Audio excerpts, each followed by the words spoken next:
মহাশয় বলেন রাজ্যের অর্থনৈতিক অবস্থা তলানিতে, হসপিটালে বেড নাই কেন, ভাঙড়ে হসপিটালগুলোকে উন্নত মানের করার যখনই কথা বলি অর্থের দুরবস্থার কথা বলে, সরকারি কর্মচারীদের ডিএর কথা বললে অর্থের দুরবস্থার কথা বলে, স্বাস্থ্য কেন্দ্রের মান উন্নয়নের কথা বললে অর্থের দুরবস্থার কথা বলে, শিক্ষক নিয়োগের কথা বললে অর্থের দুরবস্থার কথা বলে।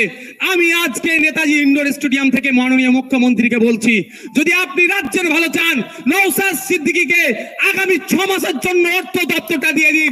রাজ্যের অর্থনৈতিক অবস্থা আমি পরিবর্তন করে দেখিয়ে দেবো। নির্দ্বিধায় বলছি, যদি অর্থনৈতিক দুরবস্থা পরিবর্তন না করতে পারি, রাজনীতি করাই আমি ছেড়ে দেবো।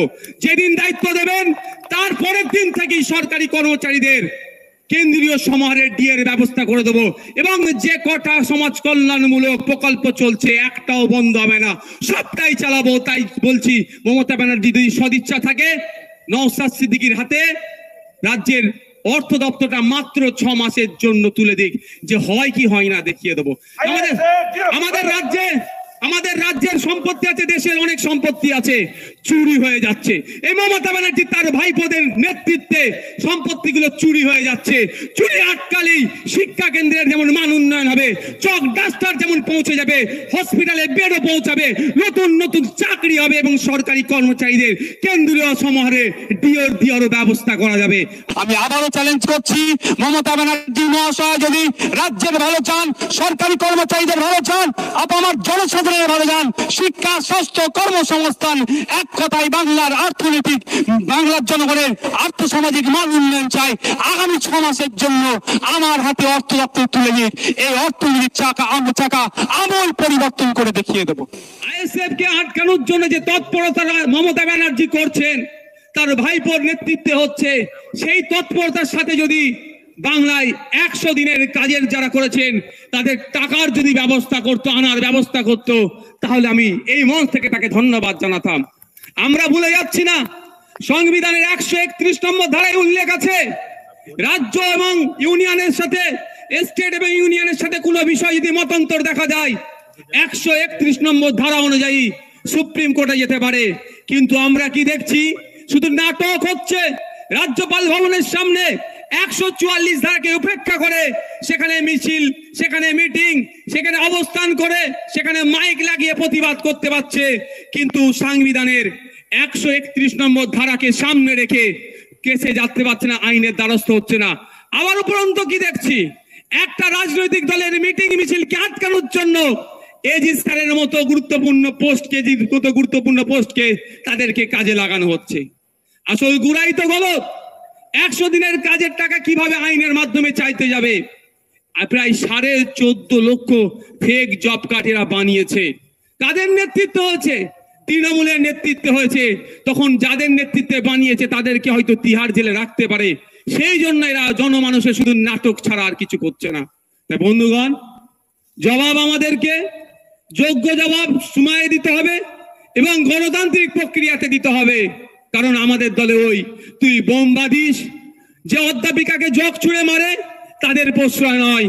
আমাদের দল ছোট হতে পারে, আমাদের দলের কর্মী সমর্থকদের প্রতি এই ভরসা, আমাদের আস্থা আছে যে আমরা গণতন্ত্রকে মান্যতা দিই, গণতান্ত্রিক প্রক্রিয়াতে এর যোগ্য জবাব আগামী দিনে দেব আমরা। আজকে বড় বড় কথা বলছেন মাননীয়, তিনি ভালো করে জানেন কোন সময় পর্যন্ত গিয়ে চা বাগানে চা পাতা তুলতে হয়, তারপরে গেলে একটা নির্দিষ্ট টাইমের পরে গেলে চা পাতা তুললে সেখানে আইনত অপরাধ হয়ে যাবে বা রীতির বাইরে হয়ে যাবে। 2টো পাতা একটা কুড়ি তুলতে হয়, তিনি এটা ভালো করে জানেন। কিন্তু ওই চা বাগানের শ্রমিকদের এখনো পর্যন্ত মিনিমাম ওয়েজেস নিয়ে 2015-16 থেকে 2024 হচ্ছে, প্রায় 22 থেকে 23 বার মিটিং হয়ে যাওয়ার পরেও অপদার্থ মমতা ব্যানার্জির নেতৃত্বে সরকার এখনো চা শ্রমিকদের মিনিমাম ওয়েজেসটা ঠিক করতে পারলো না। কি সরকার চলছে? এটা সার্কাস চলছে। আমি মাননীয় লেবার ডিপার্টমেন্টের মিনিস্টারকে প্রশ্ন করেছিলাম, আমাদের রাজ্য থেকে ভিন্ন রাজ্যে কাজে গিয়েছে এই ধরনের শ্রমিকের সংখ্যা কত? মাননীয় মন্ত্রী বলেছিলেন আমার এখন জানা নাই, আমাকে লিখিত উত্তর দেবে। কিন্তু দুঃখের বিষয়, বছর পার হয়ে যাচ্ছে, নতুন বছরে পদার্পণ করলাম, এখনো পর্যন্ত কোনো লিখিত উত্তর পেলাম না।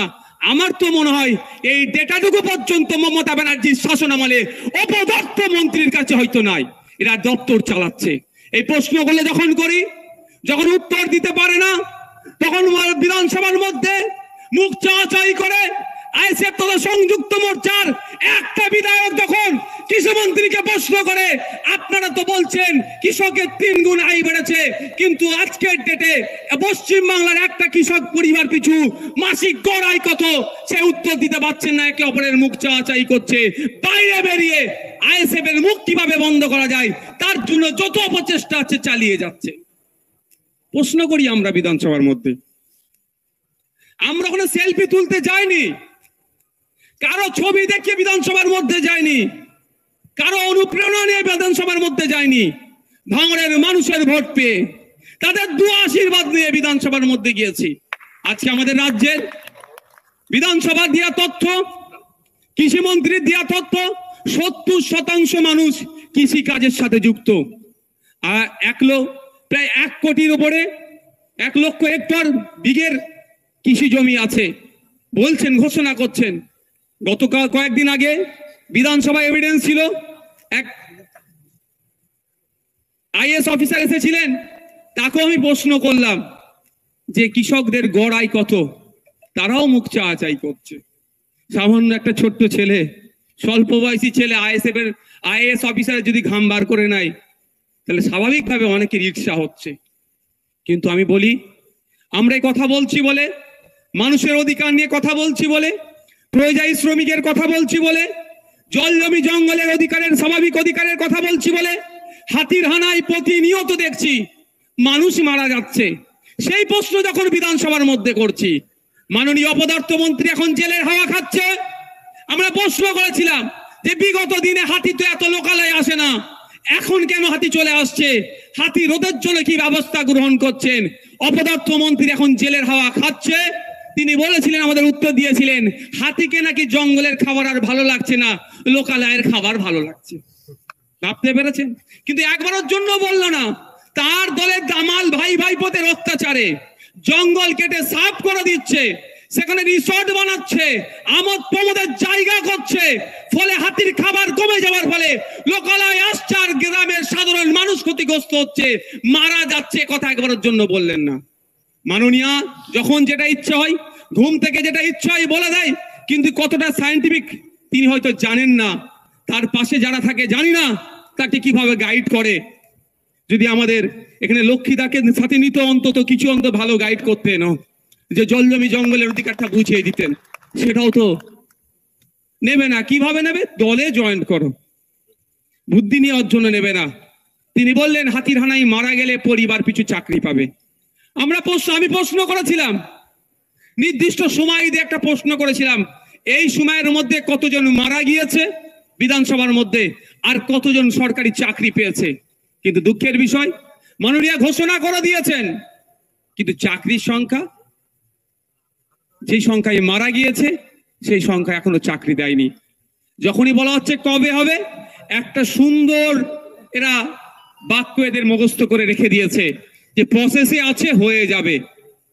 এটা 2011 সালের পর থেকে এই প্রসেসে আছে, হয়ে যাবে। বিভিন্ন বিষয়গুলো দেখছি আজও হয়ে যাচ্ছে।